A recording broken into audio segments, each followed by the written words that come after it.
Olá, irmãos, sejam muitíssimo bem-vindos ao canal da IPB de Ubatuba. É uma honra, é um prazer ter vocês conosco em mais esse vídeo. Eu sou Alessandro e no vídeo de hoje vamos discorrer a respeito de Apocalipse 3:22. Quem tem ouvidos, ouça o que o Espírito diz às igrejas. Essa afirmação é repetida ao longo dos 3 primeiros capítulos de Apocalipse, dirigidas repetidamente às 7 igrejas da Ásia. Tá? Epístolas, cartas dirigidas inicialmente àquelas igrejas e que servem para a edificação de todos nós, de todas as igrejas, de todas as épocas, de todas as eras. Serve de exortação para a igreja invisível, para os membros da igreja invisível que atualmente compõem a igreja visível, ok? Não vamos partir aqui do pressuposto de que a interpretação alegórica defendida por muitos de que cada igreja da Ásia, cada igreja apresentada nos 3 primeiros capítulos de Apocalipse, representa um período da igreja ao longo da história, da nossa história, tá?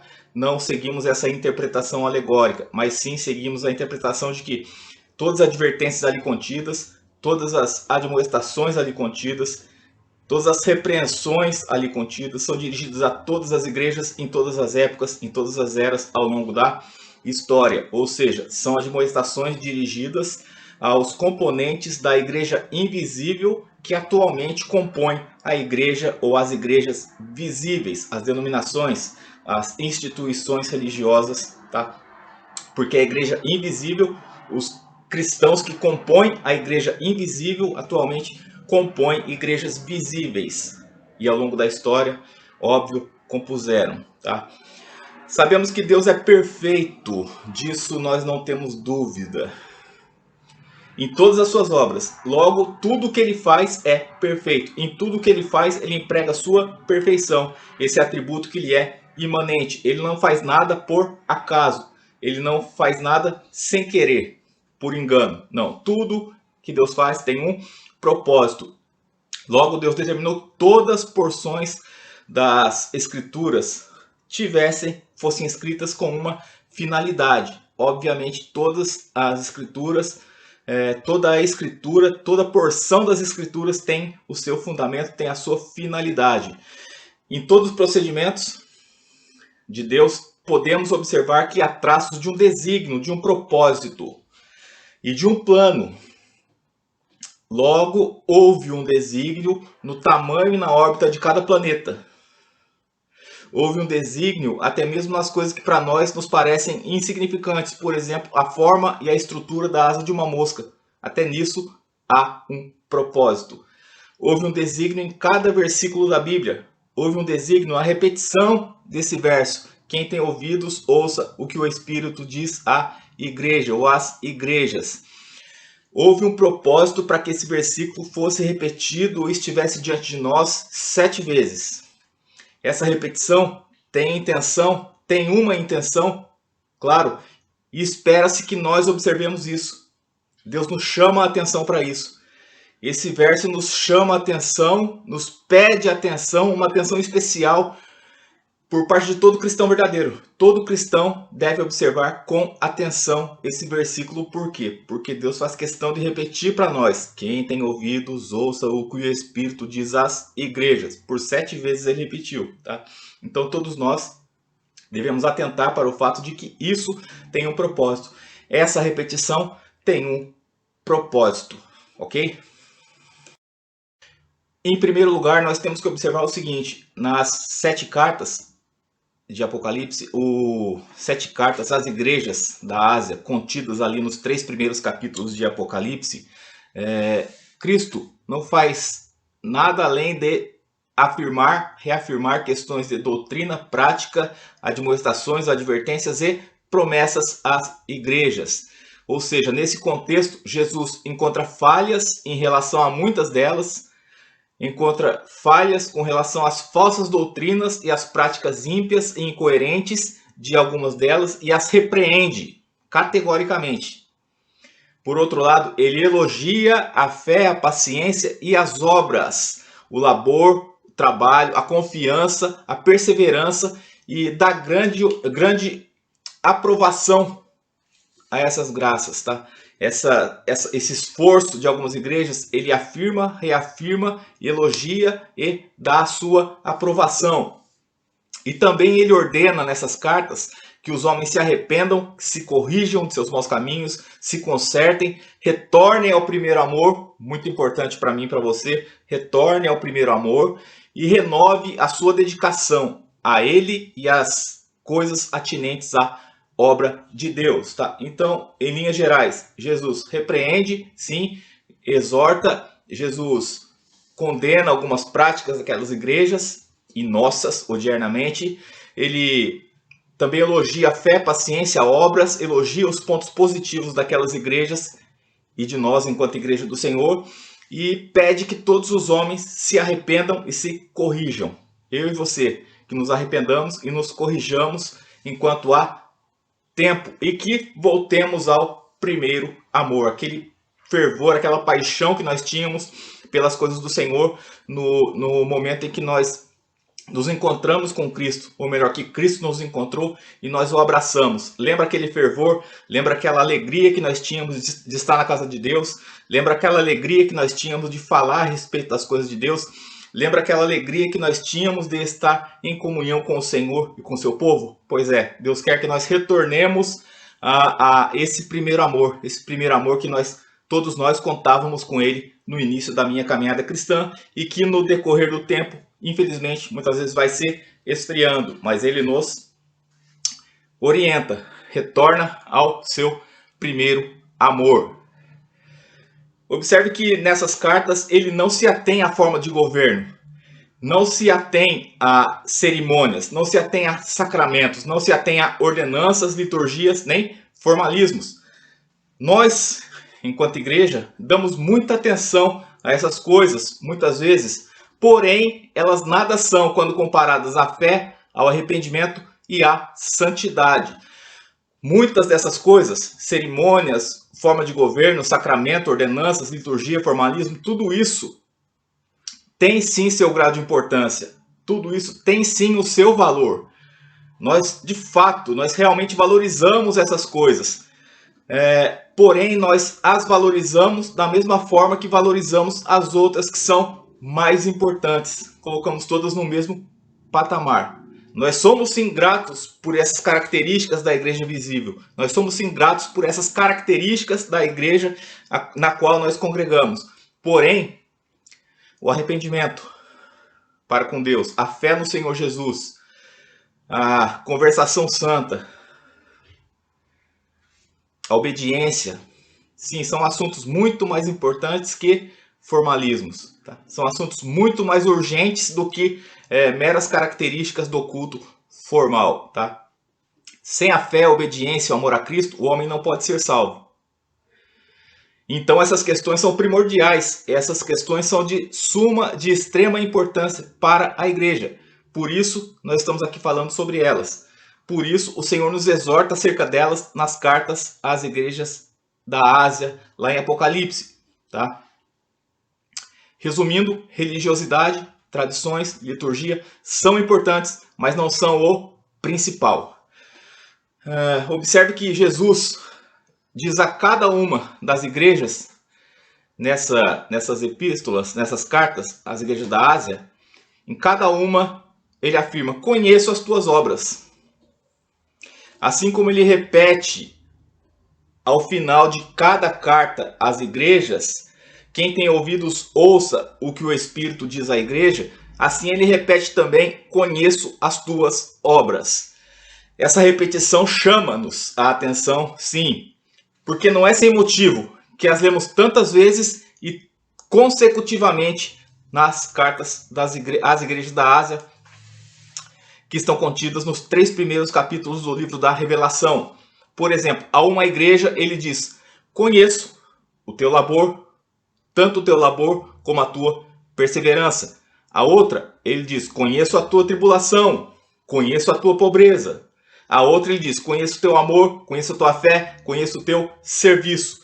Mas a praticamente todas ele emprega a mesma expressão sobre a qual nós estamos falando: eu conheço as tuas obras. Jesus conhece as tuas obras, Jesus conhece as minhas obras e conhece as motivações das tuas obras, conhece as motivações das minhas obras. Ele não diz, por exemplo, eu conheço a tua profissão de fé, eu conheço os teus desejos, eu conheço as tuas resoluções, eu conheço os teus anseios. Não, ele diz, eu conheço as tuas obras, eu sei tudo que você faz, conheço as tuas obras. As obras de um cristão, professo, aquele que afirma ser cristão, são de extrema importância, não para a salvação, mas sim para a sua caracterização enquanto cristão. Essas obras não podem salvar a tua alma, não podem salvar a minha alma, não podem nos justificar diante de Deus. Justificação somente por meio do sangue de Jesus Cristo vertido na cruz do Calvário. As obras não podem apagar os nossos pecados. Não, pecados só são apagados e perdoados por meio do sangue do Cordeiro de Deus que tira o pecado do mundo. As obras não podem nos livrar da ira de Deus. Mas o fato de elas não poderem nos salvar, o fato de elas não poderem perdoar nossos pecados, não significa que elas não tenham importância. Temos que tomar cuidado com isso. Por exemplo, tragamos à mente que a fé tanto de Abraão como de Raabe foram provadas por meio das obras. Está lá em Tiago 2, 21 ao 25. Lembremos que é inútil a nós professar que conhecemos a Deus se o negamos com nossas obras. É inútil eu falar eu conheço a Deus, mas negá-lo por meio das minhas obras. Lembre-se das palavras do Senhor Jesus, grafadas em Lucas 6,44. Toda árvore é conhecida pelo seu próprio fruto. Qualquer que seja a obra de um cristão, Jesus diz, eu as conheço, sejam elas boas ou sejam elas más. Os olhos do Senhor estão em todo lugar, contemplando os maus e bons.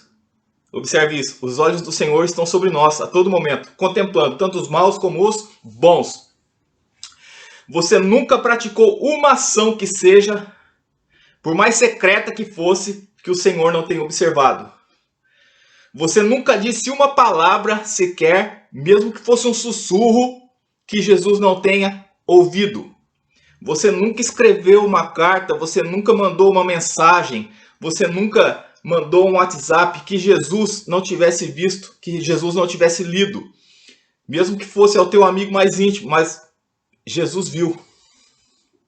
Toda mensagem, toda palavra, toda frase que você escreveu, digitou ou redigiu ali numa carta, Jesus viu. Você nunca teve um pensamento, por mais secreto que fosse, que Jesus não tenha conhecimento dele. Ele conhece todos os desígnios, todas as intenções do nosso coração, até o mais oculto do nosso coração. Jesus conhece. Aquele pensamentozinho que está oculto, escondido lá, que muitas vezes nem você não tem noção do que está no seu coração, mas Deus sabe. Como disse Agostinho, Deus nos conhece muito mais do que nós mesmos. Ele nos conhece com mais profundidade do que nós mesmos nos conhecemos. Isso é claro, porque Ele é o nosso Criador. Jesus conhece as obras de todas as almas impenitentes e incrédulas, e um dia irá castigá-las. Jesus conhece as obras do seu povo e pondera por elas, sobre elas. Ele pesa todos os feitos na balança. Está lá em 1 Samuel 2 e 3. Ele sabe os porquês, ele sabe as motivações das obras de todos os cristãos. Ele sabe a motivação, ele sabe os pensamentos, ele sabe o porquê de toda obra minha e sua. Jesus conhece as obras de todo o povo, todo o seu povo, e um dia irá recompensá-las. Tá?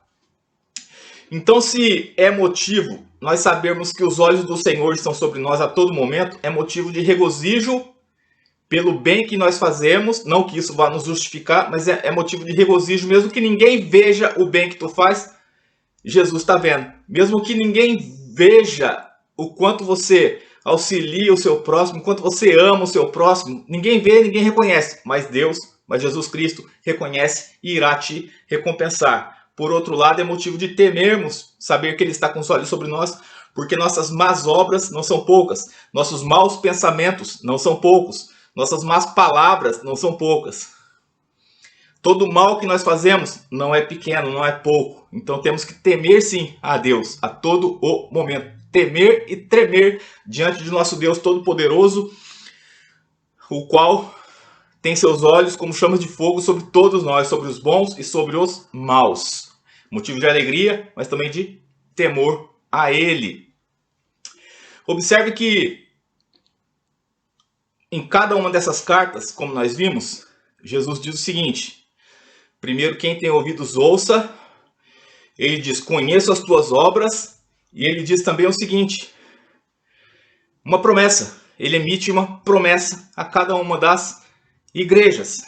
Em cada uma das cartas do Apocalipse, ele faz uma promessa. 7 vezes consecutivas, Jesus faz preciosas promessas, grandiosas promessas, maravilhosas promessas àquelas igrejas e a cada um de nós, porque as promessas valem para toda a igreja, em todas as eras, em todas as épocas, ao longo de toda a nossa história. Cada promessa que ele emite é diferente e cada uma delas é cheia de consolação.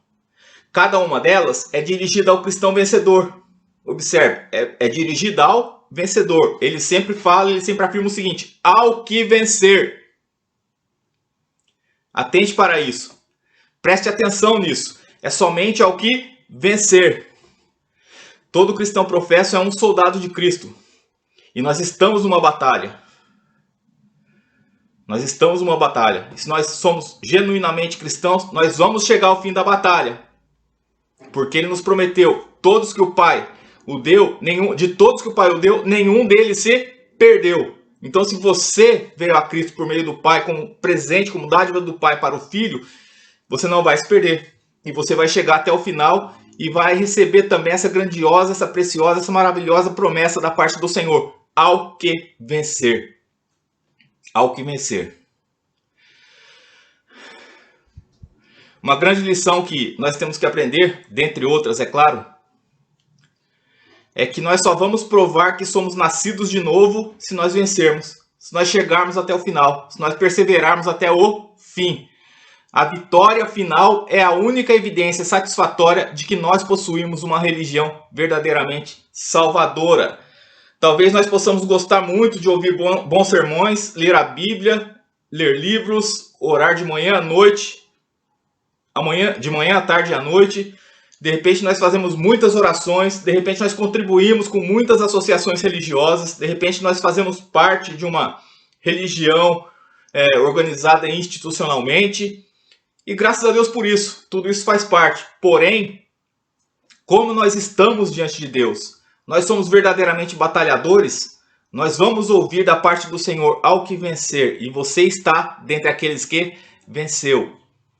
Todos nós vivemos num constante conflito nessa vida. Nós estamos em constante conflito. Nós estamos vencendo o amor ao mundo e o temor do homem? Pergunto. Nós estamos vencendo as paixões, a dureza e a lascívia do nosso próprio coração? Nós estamos resistindo ao diabo e fazendo com que ele fuja de nós? São perguntas que nós temos que nos fazer diariamente para testarmos a nossa própria religião. Como andamos nessas questões? Como andamos nessas premissas? Ou nós dominamos o pecado, o diabo e o mundo, ou o pecado, o diabo e o mundo nos dominam. Não existe meio termo, não dá para andar em cima do muro. Ou nós somos vencedores ou estamos perdidos. Por exemplo, alguns personagens bíblicos. Tomemos como exemplo, Moisés recusou os prazeres do Egito e escolheu a aflição de estar junto ao povo de Deus. Isso para ele foi vencer, isso para ele foi uma vitória. Ele venceu o amor pelo prazer, os prazeres do pecado do Egito. Quando Micaías recusou-se a profetizar coisas agradáveis ao rei Acabe, apesar de saber que seria perseguido, se profetizasse a verdade, ele venceu o quê? Ele venceu o amor pelo bem-estar. Eu vou ser perseguido se eu profetizar a verdade. Porém, importa fazer a vontade de Deus. E ele venceu, então, o amor ao bem-estar. Preferiu falar a verdade do que estar bem com o rei Acabe. Quando Daniel se recusou a desistir de orar, apesar de saber que a cova dos leões lhe estava preparada, isso era vencer. Ele venceu o quê? Venceu o medo da morte. Viver é Cristo, morrer é lucro. Quando Mateus se levantou da coletoria diante da ordem do Senhor, deixou tudo para trás e o seguiu, ele venceu o quê? Venceu o amor ao dinheiro. Imagine Mateus quanto contato, com quanto dinheiro ele tinha. Ele era coletor de impostos. Mas quando o Senhor o chamou, ele largou tudo e seguiu ao mestre. Ele venceu o amor ao dinheiro. Quando Pedro e João se levantaram corajosamente diante do Sinédrio e disseram: nós não podemos deixar de falar daquilo que temos visto e ouvido. Ou seja, eles receberam ordem expressa, eles receberam uma ordem, uma determinação de não mais falar em nome de Jesus, de não mais pregar o Jesus Salvador, de não mais pregar a respeito do nosso Messias. Porém, eles falaram: como nós vamos deixar de pregar diante de tudo que nós temos visto e ouvido a respeito dele? De tudo que nós vimos ele operar, como podemos deixar de falar do nosso Mestre? Não tem como deixar de falar do nosso Senhor. Logo, eles venceram o temor do homem. Sabiam que iam ser perseguidos, sabiam que iam ser presos, porém continuaram falando a respeito do Senhor. Venceram o medo dos homens. Quando Saulo, o fariseu, abandonou a possibilidade de seguir um cargo que ocupava primazia entre os judeus e começou a pregar Jesus, a quem ele perseguia anteriormente, ele venceu o quê? Venceu o amor ao louvor dos homens. Se ele ficasse quietinho lá na religião judaica, fariseu de fariseus, né? Todo aquele zelo pela lei, se ele amasse, se apegasse ao louvor que ele teria dos homens, ele não teria pregado Jesus. Mas o fato é que ele venceu o amor ao louvor dos homens, não se preocupou com o louvor dos homens e se preocupou sim em falar a respeito de Jesus Cristo, o Nazareno, o Rei dos Reis e o Senhor dos Senhores. Lembre-se que esses homens sobre os quais nós falamos agora, esses poucos exemplos, todos eles eram sujeitos às mesmas paixões, aos mesmos sentimentos que nós. Mesmo assim, eles venceram. Venceram o medo da morte, venceram o medo dos homens, venceram o amor ao dinheiro, venceram. Nós também somos capazes. Apocalipse 12:11 diz o seguinte: eles, pois, o venceram por causa do sangue do Cordeiro e por causa da palavra do testemunho que deram. Só podemos vencer, nossa vitória só será obtida por meio do sangue do Cordeiro de Deus que tira o pecado do mundo, por meio da fé no nosso Senhor e Salvador Jesus Cristo. É somente por meio dele que nós obtemos a vitória, somente por meio dele é que nós vamos vencer as batalhas da nossa vida. Algumas aplicações a respeito daquilo que nós falamos até o momento. Primeiro, não devemos viver somente para este mundo. Se nós quisermos sermos inimigos de Cristo, basta tão somente vivermos à luz desse mundo, vivermos de acordo com o curso desse mundo. Tá? Se nós estamos vivendo segundo o curso do mundo, automaticamente nós nos fazemos inimigos de Cristo. Apesar de muitas vezes até mesmo não sabermos, seguimos o curso desse mundo, seguimos o curso pecaminoso desse sistema em que nós vivemos e muitas vezes estamos sendo inimigos, estamos nos fazendo como inimigos de Cristo, porque Ele está atento aos nossos caminhos e chama-nos ao arrependimento, chama-nos a que tenhamos a contrição em nosso coração para que nós nos voltemos a Ele, para que nós retornemos ao primeiro amor, para que nós voltemos a segui-lo com aquele fervor que nos era característico no começo da nossa caminhada cristã. Jesus está observando nossa vida diariamente e examina diariamente todos os nossos passos. Haverá uma ressurreição. E no último dia, nós até costumamos uma ilustração muito interessante, até engraçada, que a gente usava na igreja a qual pertencia, que no dia do juízo, você vai estar lá sentado no tribunal, está lá o juiz, Deus, tal, e vai passar toda a sua vida num telão. Imagina só, todo mundo observando tudo que você fez, todos os seus pensamentos, até mesmo mais ocultos, ali passando no telão, todos os seus atos que você fez muitas vezes às escondidas, passando no telão, tá?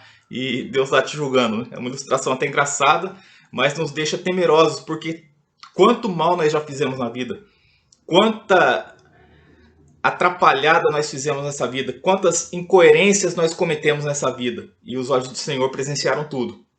E quer esse telão vá passar ou não no dia do juízo, é motivo de nós temermos a Deus e louvarmos a Deus porque nós temos um advogado junto ao Pai, Jesus Cristo, o justo, o qual se deu a si mesmo, o qual se entregou por cada um de nós, o qual deu sua própria vida para que hoje nós pudéssemos ser reconciliados com Deus. Segundo, não sejamos formalistas. Observância irrestrita de certos rituais, certos formalismos. Não confiemos na nossa justiça própria. A mera frequência à igreja e a mera participação na ceia, mensalmente ou semanalmente, ou o que quer que seja, não leva ninguém para o céu. O que leva para o céu é o arrependimento, a fé em Cristo como Salvador e o novo nascimento. Isso sim nos leva para o céu. Jesus Cristo, o único caminho para a vida eterna. Terceiro, não sejamos negligentes. Não vivamos como se nós não estivéssemos em uma batalha. Nós estamos em uma batalha. Não sejamos negligentes quanto a isso. Sejamos cuidadosos. Passamos pela vida muitas vezes despreocupados,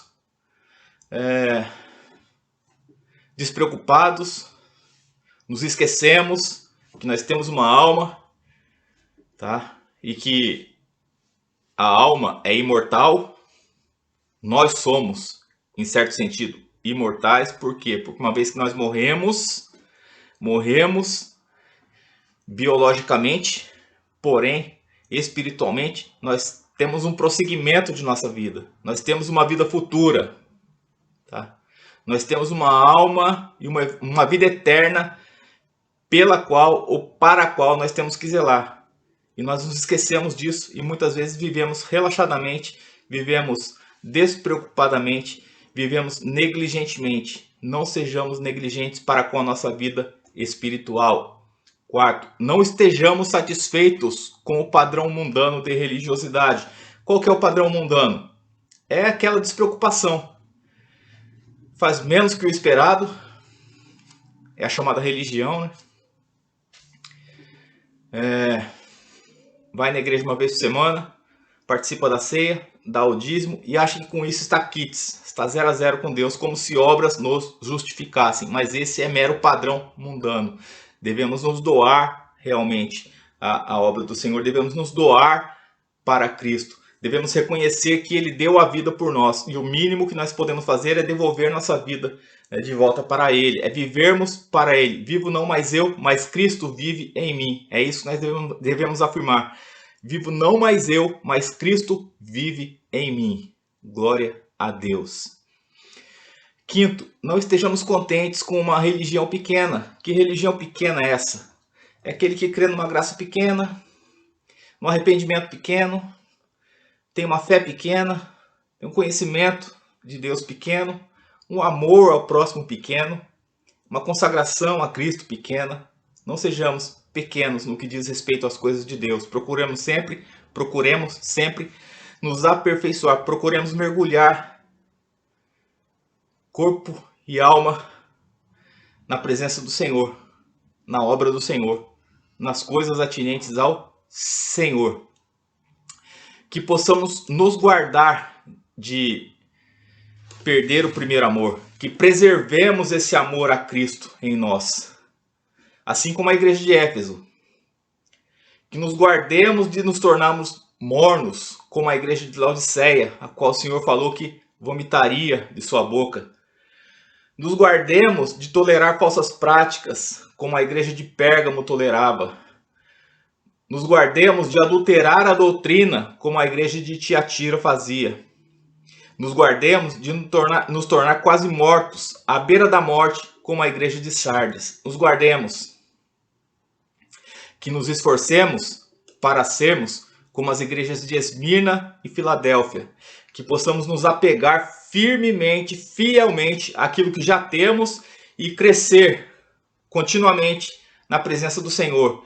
Que possamos trabalhar, batalhar diariamente pela fé, uma vez dada e entregue aos santos. Que possamos batalhar, trabalhar para sermos cristãos de fato e não somente cristãos nominais. Isso primeiramente, começando por mim. Devo me guardar de trabalhar, devo me guardar de ser um cristão nominal. Devo trabalhar para ser um cristão de fato.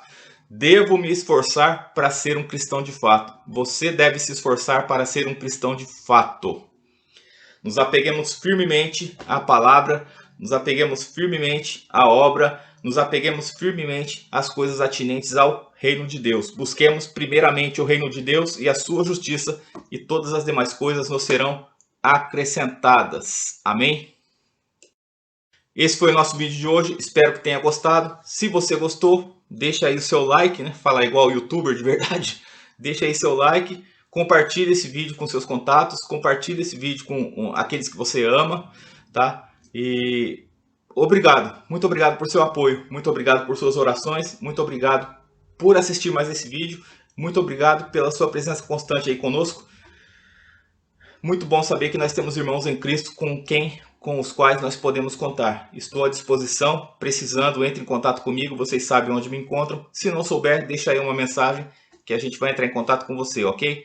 Caso você tenha algum assunto, queira sugerir algum assunto para nossos vídeos futuros, deixa aí também na descrição ou me mande por e-mail, tá? Ou mande para o e-mail da igreja, ip.ubatuba@gmail.com. Deus te abençoe grandemente, muito obrigado mais uma vez, eu agradeço. Tchau, fiquem com Deus e até o próximo vídeo, se assim o nosso Deus soberano nos permitir. Tchau.